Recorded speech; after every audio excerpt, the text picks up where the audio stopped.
Welcome back to a new one, and on this occasion we need to talk about the Digi or DIGITAKT 2 sampling.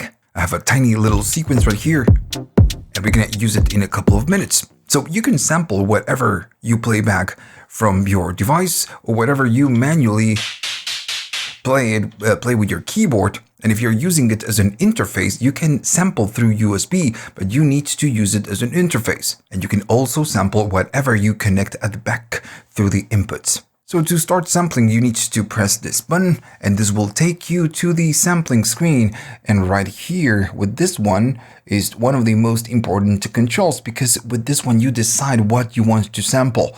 If I go all the way down, first it's going to give you main, and main is the output that comes from your device. If I play my sequence, notice that it's listening to my sequence.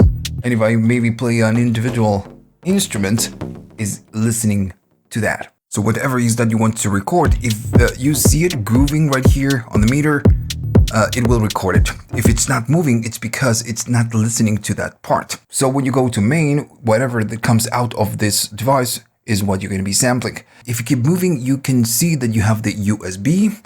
Then if you keep moving, you have the tracks. So you can target different tracks. If I maybe go to, I don't know, track number 10 and I play it, that is not listening.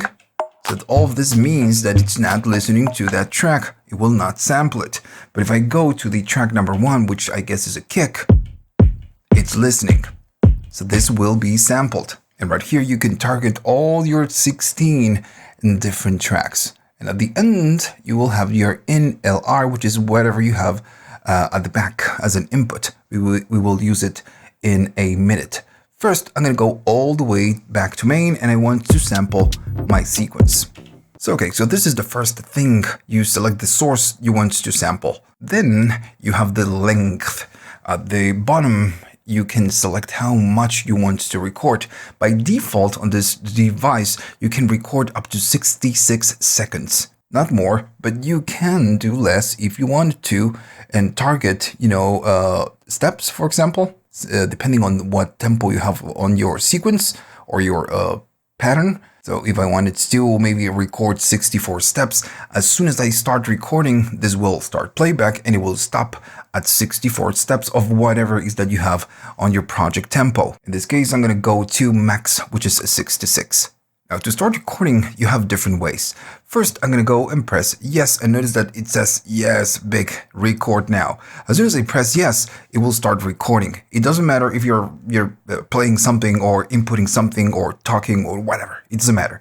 You press yes and it will start recording right away. Now to stop it, you just need to press yes, and it says yes, stop. So yes, and it's going to stop it. So I have nothing. So what I want to do, I want to delete this and sample again. Function, and you need to hold it. You need to press no to delete and yes to save. In this case, I don't want it. I'm gonna press no. So if I'm playing back, let's say that I decide I want to record, I just need to press yes and it will start sampling whatever that comes out if you have main or whatever it is that you're doing. As soon as you're done, you press yes. If you want to keep the take, you save it. But if you do function and you hold yes, by holding function, it's gonna play back whatever it is that you sampled. Now we're gonna go back right here in a couple minutes. First, I'm gonna show you a couple more things. I'm gonna do function and no to get rid of the sample and go back. So this is one way of recording, pressing yes. The other one is the RSTRT, which is going to be recording start. And you have two choices. You have the play and you have threshold. First, I'm going to go to play. And play, it means that as soon as you play, is going to record something. Now, first, to do this, you need to arm it. If you play back something and it's not armed, it will not record anything. So if I arm the track and I play it back, as soon as you play, it's gonna record whatever it is that you play. All right, easy enough. So I'm gonna go yes, I'm gonna say function. Oh, I'm gonna say yes to stop it, sorry for that. I'm gonna go and function and no to disregard the sample. If it's armed and I go maybe to my track, I guess it's the bass, and I'm gonna go to the keyboard, it doesn't record because I'm not playing. So for this, you have the other method, which is going to be the threshold. So the threshold means that when the volume exceeds the threshold, it's going to start recording. Right now, the threshold, it's 0 all the way down. I'm going to put it all the way up. If I go to my keyboard and just, play something, we can see the gain or the level right here. And my threshold, it's all the way up. So it will never start recording because it's not exceeding the threshold. If I go down and I put it right here, as soon as I play, it will exceed the threshold. So it will start recording. Of course, made a mistake. All of this, it works if you're playing a sample or a pattern or whatever it is that you do on your device. I'm gonna remember arm it. I'm gonna put the threshold maybe here, and if I play back, it will start recording. Cool. I'm gonna say yes, and then function no to disregard the sample. Now, one more thing before we go to the editing screen, the editing sample. When you arm it and you get out of this screen, I'm going to get out. Notice that this is yellow. So yellow means that the sampling is armed. So depending on what you have, for example, and if the threshold is down and I get out of this screen, if I play it or do something else, notice that it goes red. And it's because it's recording, right? So if I go back, it's still recording. So, you can be on a different screen and just you record or sample whatever it is that you want. Let me just get out. Now we can also avoid going to the sampling, arming, then getting out, and then doing whatever it is that we want to do. I'm gonna go here and disarm it. What we can do is I'm gonna play back, and on the fly I could do sampling yes, and it will start sampling.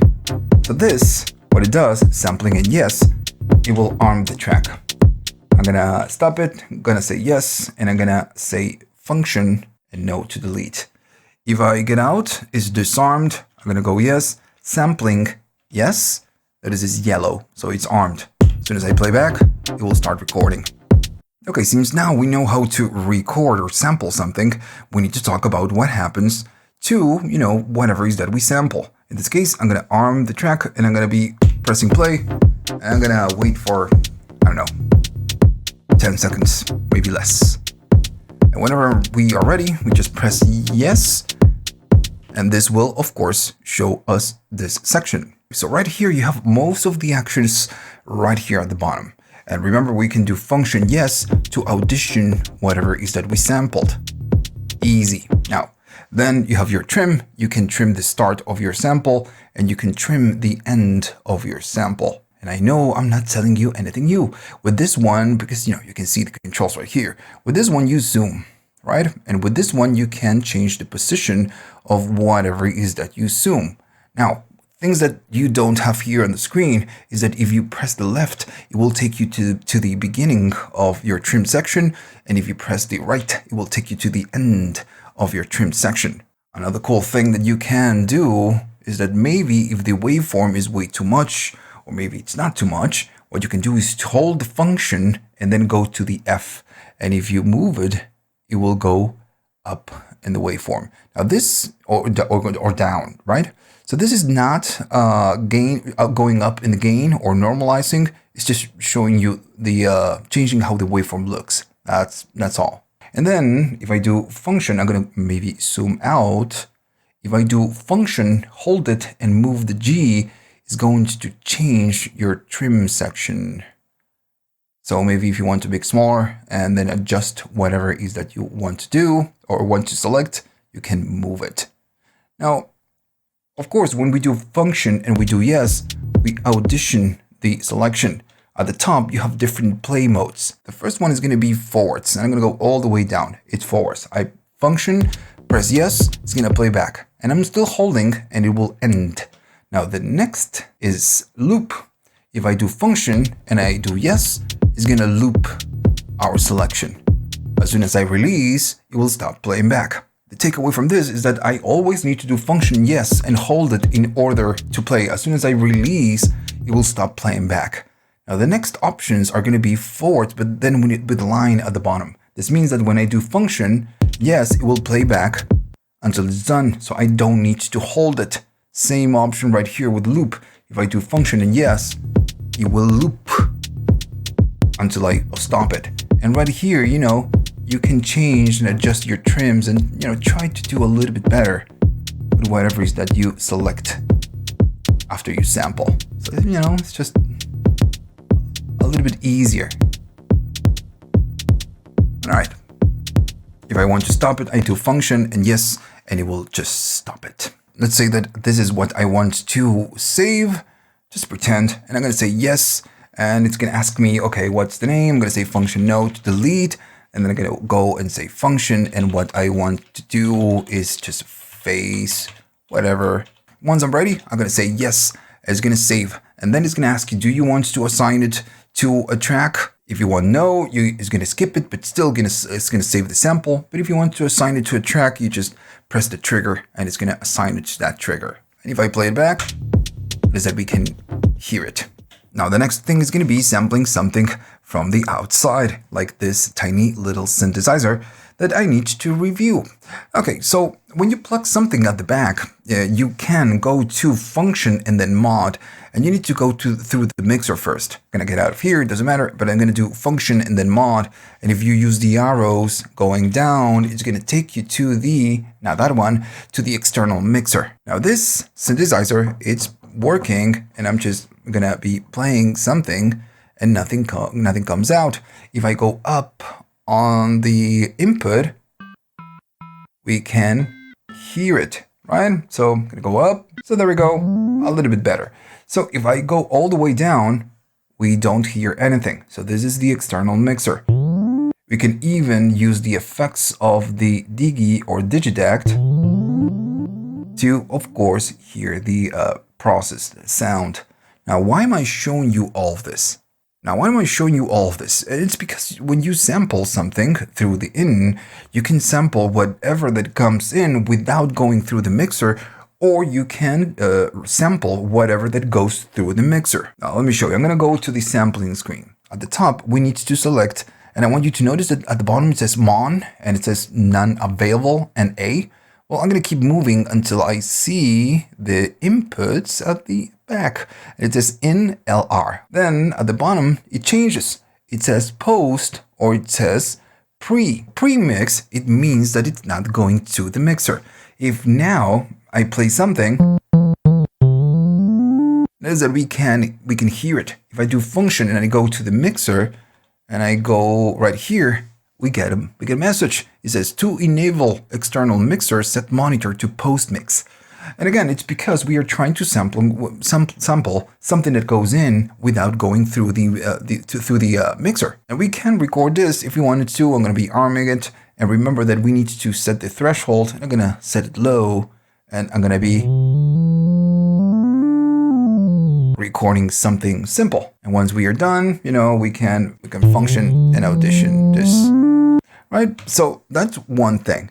If I go to post mix right here, notice that we can hear it. And we can hear it because I went to the mixer first and I went all the way up in volume. If I go down in volume and go back to the sampling, this is still listening to the post mix, but we cannot audition it.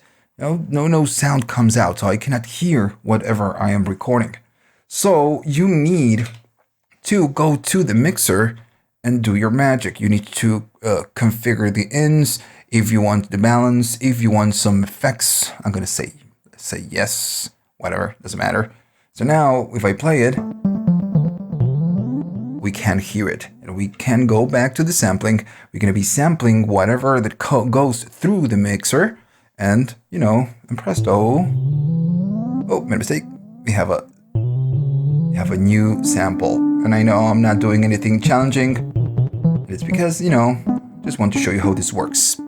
So once we are done, it's the same thing that we did before. If we don't want it, function no to discard, yes to save. It's completely the same, right? So now notice that we get it. The sampling, I mean.